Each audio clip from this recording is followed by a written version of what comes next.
elites in Davos were saying that Mr. Trump was going to win by a landslide.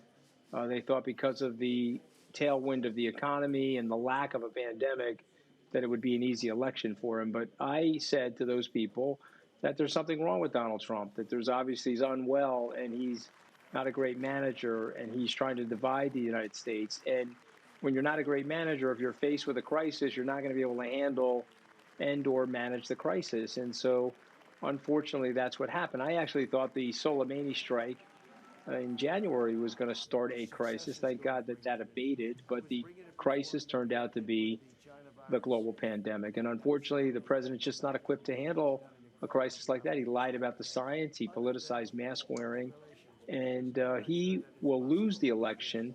Certainly, Joe Biden will win, but it'll be really because Mr. Trump will have lost this election. Well, I view myself and my friends at the Lincoln Project. I think it's a higher order call to patriotism.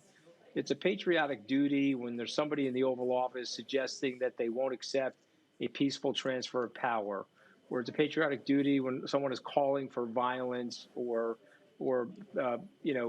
questioning the polling system in the United States. And so I would rather see myself as a patriot and as a partisan way down the pecking order. So I'm okay with it. I'm disappointed that the president decided to take it in this direction. He hasn't really been a classical or traditional Republican.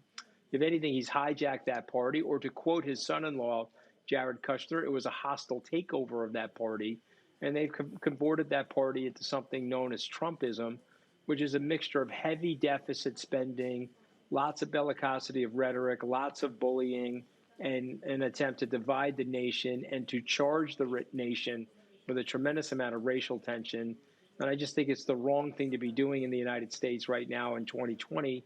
And I think it reflects poorly on our standing in the world. And the last point about this is that